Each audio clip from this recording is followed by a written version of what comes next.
Hello everyone, my name is Lindsay Brant and I'm an educational developer, Indigenous Pedagogies and Ways of Knowing with the Center for Teaching and Learning at Queen's University. I am presenting today on the topic of Indigenous Pedagogies and Ways of Knowing. I thought I would start us off today with a land acknowledgement. Right now I'm presenting from Tyendinaga Mohawk territory, and I wanted to acknowledge the place that I find myself in right now. Tyendinaga is a very important place in my life. It's where I grew up, it's where I'm from, so it's home for me. And what home feels like is, it feels like peace to me, because these are the lands of the peacemaker in our stories, in our ways of knowing and being, was a very important figure who spoke about the importance of maintaining peace and balance and a good mind and strength in our lives.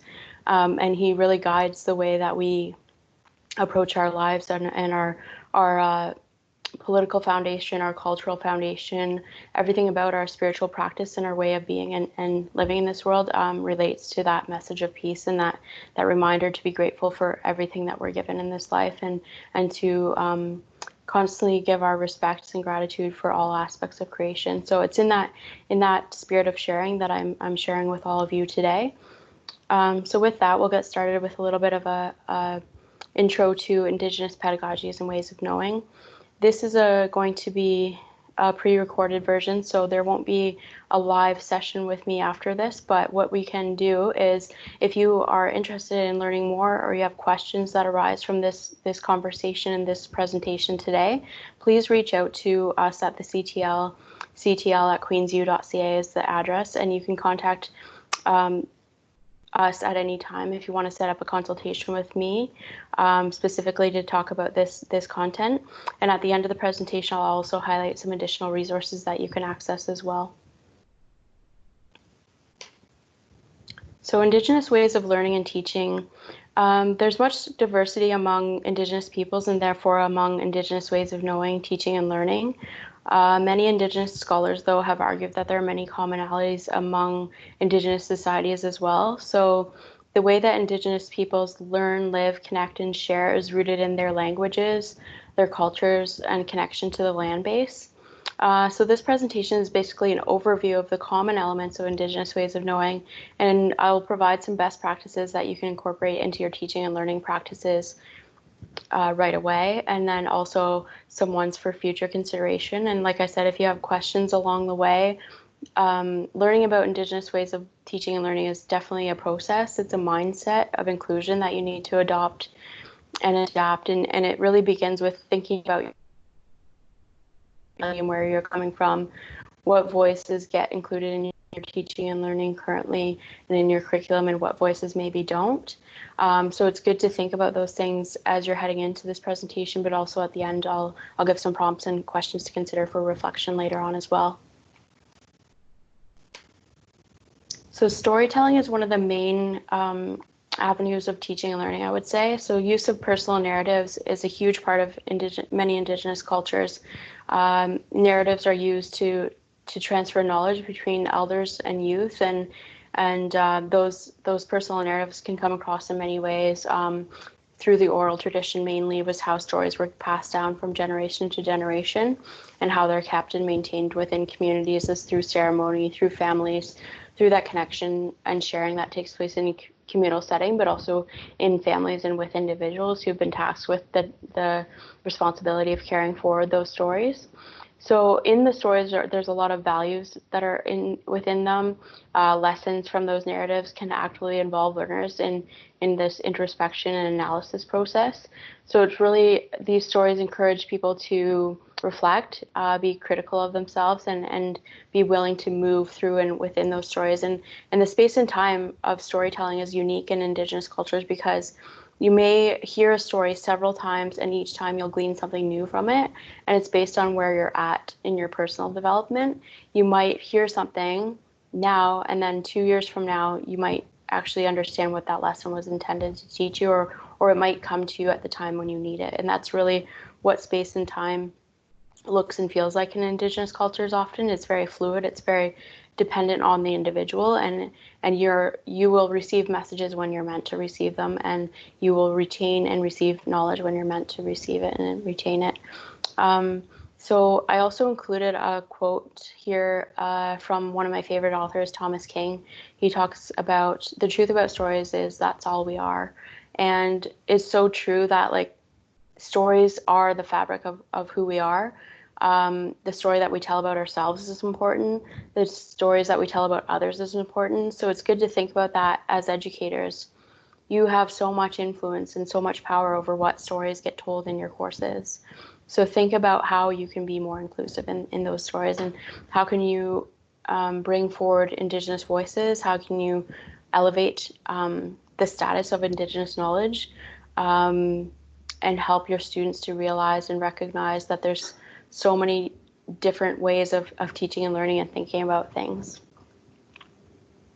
And narrative is a key pedagogy for all learners of all backgrounds. Storytelling is so powerful for many cultures, and this approach really helps all students, not just Indigenous students.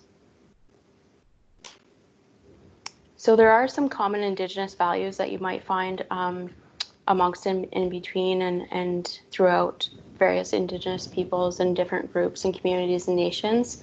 Basically, this format, though, the 7 grandfather teachings, is an Anishinaabe approach, and it's been adopted and adapted by many other groups, Haudenosaunee groups. You can find these values within their cultures and their structures as well, but it's maybe expressed just a little differently. So in the Anishinaabe framework, there's something known as the 7 sacred teachings, or the 7 grandfather teachings. So these are used as a guide for living and a way of being on earth. So they include respect, love, bravery, wisdom, generosity, humility, and truth. So you can see a lot of times in the culture and ceremonies these values come across, but definitely in the way that knowledge is transmitted, and in the way that Indigenous peoples, specifically Anishinaabe in this case, live and conduct themselves and go about their lives. There's a concept of relationality too that's fairly common across many Indigenous groups. The concept or idea that we're all related to each other, to the natural environment, and to the spiritual world. So there's an emphasis on learning in relationship and in relation with fellow students, teachers, families, community members, and on the land. So there's actually a sense that everything is related, everything's connected and interconnected, and we are meant to learn and share from each other equally, and in a way that you'll see described a little bit later on when I talk about learners and teachers and who takes on that role, or who can take on that role. So there's also, in Western institutions, I find that sacred and secular are often separated out quite a bit. In Indigenous ontologies and epistemologies, they are rooted in worldviews that are inclusive of both the sacred and the secular. So spirituality is seen as a necessary component of learning. It doesn't mean that students need to follow or embrace a certain religious practice or a faith, but rather that spiritual development or growth and development and direction towards developing the whole person is an essential part of learning, and it's a requirement. Your balance and your personal well-being is a huge part of your learning journey. So there's also a concept of holism. So many Indigenous groups think in terms of holism of the self. There are 4 interconnected dimensions, so emotional, spiritual, physical, and mental. Some groups depict those through a medicine wheel. Anishinaabe generally is where the medicine wheel originates. In Haudenosaunee culture, for my culture, we talk about the 4 directions, but we don't have the circular medicine wheel depiction of it. We talk more in terms of directions underneath our tree of peace. The roots are extending in those directions, or we talk about just those 4 aspects being 4 elements that we need to focus ourselves on. So there's a huge focus on personal development, growth, well-being, and development in all 4 of those realms. And in order to live a balanced, healthy, happy life, we need to focus on emotional, spiritual, and physical and mental aspects of our being. And we should always encourage that development in those 4 areas with others and with our students as well. So experiential learning, or learning by doing, is an active or experiential experience and done best on the land or by doing. So by crafting various art forms, walking, working, moving, building, those types of things, because Indigenous cultures draw their strength from the land and being grounded on it, as well as from all of creation. And many think of their ancestors as guides or spiritual helpers, and Creator himself as being someone or a being that would walk with them and protect them throughout their lives.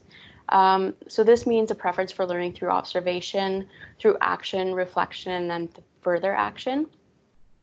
So it's greatly beneficial for students to share and learn from direct experience in this way.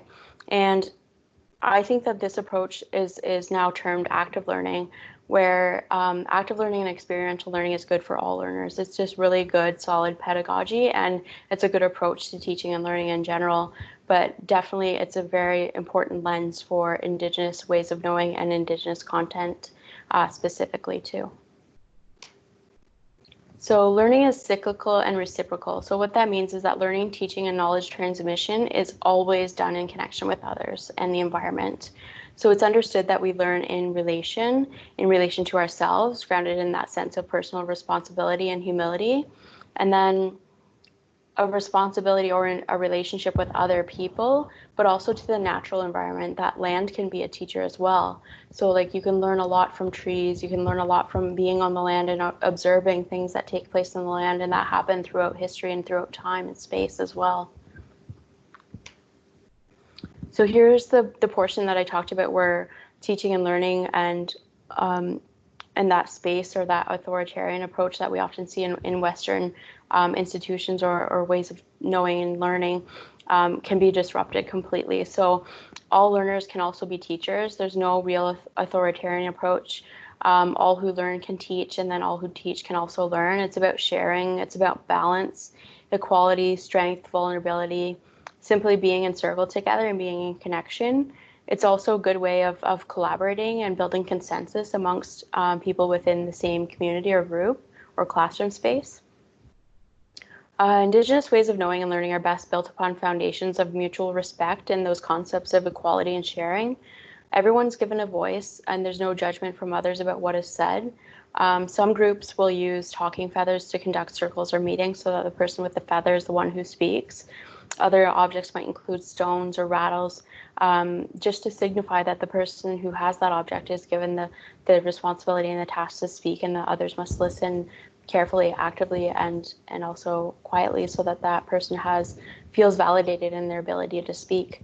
There's also always the option to pass if the person doesn't feel comfortable sharing or doesn't feel that they have anything at that specific moment to share. They can always pass the object or pass their time to speak on to the next person. Learning is also seen as a healing process. So learning and teaching are very much a healing process. There might be all kinds of emotion that comes up, hard conversations, difficult and challenging content that you might need to address with your students or work through. But in the end, there's always support, strength, courage, and growth. Many Indigenous groups believe that the best way to heal and learn is to work on ourselves, to take responsibility and commit to our own personal growth and balance, and then encourage others within our community to do the same, to build that strength and that capacity within communities, within families, within larger nations and contexts across the world. So it is understood, especially within the Haudenosaunee groups, that our responsibility as humans is to be in balance and harmony with ourselves, each other, and all of creation. Teaching and learning is seen as communal. So teaching and learning are supportive practices. All within the circle will uphold, help, strengthen each other, and love each other. It is this, if that support's not enough, there's often times when elders or knowledge keepers will step in with sacred medicines, which include sage, tobacco, sweetgrass, and cedar. Those can be relied upon and used to support everyone in the space to ground and balance things out again when challenging conversations happen or emotions are high or particularly intense that day. Learning is also intergenerational, with teachings being passed down through generations. Elders have always been respected and valued as wise teachers, and elders are not people that self-promote or give themselves that title, but rather knowledge keepers or wise individuals that are seen and kind of selected and chosen by their community to take on that role of carrying forward knowledge or sharing knowledge or teaching and learning with the community in an ongoing, lifelong way. So place-based learning is another huge emphasis. So Indigenous pedagogies connect learning to a specific place, and therefore knowledge is situated in relationship to a location, an experience, or a group of people. Creating opportunities to learn on the land or learn in connection to the local place is so important because place is so hugely included in cultural beliefs, but also in language. A lot of Indigenous languages are very rooted in place, in culture, in the earth itself, and in all the natural elements of the world. And so if you take learning outside of that natural context, it's very difficult for Indigenous learners to make connections and have the space and time for reflection and to connect it back to themselves. Learning is authentic and reflective. So authentic, reflective, and deadline fluid assessments, when possible, work best for Indigenous ways of teaching, knowing, and learning. There needs to be plenty of time for reflection, growth, sharing, learning, and then written or deliverable parts may more easily flow from that. So allowing students space and time within the course context, if you're able to, is very valuable because you can see a lot of learning takes place after the fact, like after an issue or a topic has been talked about in sharing circle or in a class discussion. It might take students a few days or a few weeks to really fully think about and formulate that and make connections to their own worldviews or experiences. Another thing is to allow for a variety of formats in your assessment. So ensuring that creativity is encouraged and choices are given when possible. Another list of best practices are to get to know your students. So many of your students will not self-identify, so you'll want to find out as much as you can about your students at the beginning of the course. You could do this through a survey, get to know you type activities, have students introduce themselves, provide a write-up, have an icebreaker activity, hold a sharing circle, and more. And you can do those all in online context as well. Make use of a variety of modes of delivery. So use visuals, images, graphics, storytelling or a sharing circle approach is a good model as well, or have a lot of group work, think, pair, share activities. Providing opportunities for that reflection and practice, as I mentioned, is so important. You could have reflective journals or papers, assessments that are summative as well as formative. So not always making everything count for marks is a good way to kind of encourage intrinsic motivation in your students. They will want to learn because they want to learn, and they'll feel passionate and they'll feel responsible for their learning if you give them opportunity to do so when it's not tied completely and directly to marks. Some more best practices include making use of Indigenous voices as often as possible. So choosing resources that are written from an Indigenous perspective, inviting Indigenous guest speakers to share and learn with your class. And then another thing is to be careful to not make assumptions. Don't assume that your Indigenous students will have a strong connection to their culture and way of living. Many Indigenous peoples have lost their languages, their cultures, and their teachings, and so may not have a lot of knowledge about themselves. So making sure not to center them out or rely on them to help you support you in your journey with infusing Indigenous content into your courses. Another simple but very impactful thing that you can do is acknowledge the land upon which your classroom sits or your space that you find yourself in.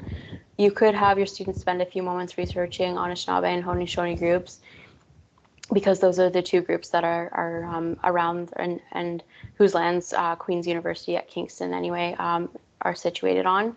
So you could have your students craft their own land acknowledgement statements or collectively craft one as a class, and it's a very good and valuable exercise to get them thinking about their own context and their own understanding of land and what that can mean for them and to them. So some more best practices are to learn more about the medicine wheel and the importance of balance, or just those 4 directions, learning about emotional, spiritual, physical, and mental, and thinking about ways that you can engage your students in all 4 realms. So fighting the urge to be a sage on the stage or instead become a guide on the side. I think as educators, we hear this a lot, but it's so important to be able to give up your power as an instructor and share that with your students so that all voices can be heard and valued. It's worth mentioning this over and over again because vulnerability is kind of required in this process. You have to be vulnerable and willing to give up some of your control as an educator and realize that there's room and create that space and room for other voices to emerge within your classroom. Those voices can come through with your students and encouraging them to speak up, but also with the content and the curriculum that you provide in your course context. So trying to think about ways to make that more inclusive. So I wanted to leave you with some reflective questions, basically just things to consider when reflecting on your experience in Western educational systems. So consider the following questions. What values or beliefs do you think underlie Western approaches? What values or beliefs do you observe in Indigenous educational approaches? And what are the areas where conflicting views arise? And what are areas where commonalities can occur? What are the benefits for all students of integrating Indigenous approaches into curriculum? What are some ways you might begin to incorporate Indigenous approaches within your courses? So I'm hoping that my presentation and the information that I've shared will help to spark some of these questions and maybe get you thinking about possible solutions or possible directions you might head in with your courses. And I hope it's not overwhelming because really the process is lifelong. You have to, like I said, it's a mindset, it's a muscle that you have to work, is this inclusion muscle and this decolonizing and indigenizing muscle. But you definitely don't have to do it alone. Reach out, develop connections, build relationships with Indigenous communities and people and scholars across campus. You can reach out to me at any point for consultations specific to your course context. I'm always happy to chat with anyone about any of these pedagogical issues, anything curriculum-based, anything that you have that arises out of this presentation for sure. And there are many resources available on the CTL website, and we're constantly building out new things. So I would encourage you to check out the links below on the screen here that I've listed. So the CTL, we have a website specific to decolonization and indigenization more broadly. And then we have a YouTube channel as well where a lot of my previous webinars are being recorded and put up on there. There's one called The Pedagogy of Peace, which is a more in-depth analysis of Indigenous ways of knowing and being. So you can have a look at that. And there are also some upcoming recordings that will be on there as well. One called Let's Sit Together. It was a webinar that I did surrounding the concepts of ways of knowing and teaching that involve sharing circles and that process of reciprocity and exchange that happens when you share and teach in that way. So I think that's it for this webinar. I hope it's been informative. And like I said, definitely reach out for any questions. It's very hard to concisely and neatly fit a lot of information about Indigenous ways of knowing and being into one webinar, but I'm happy to have ongoing discussion with you, as I mentioned. So stay in touch. Thank you. Nyawagoa. Thank you very much and take care.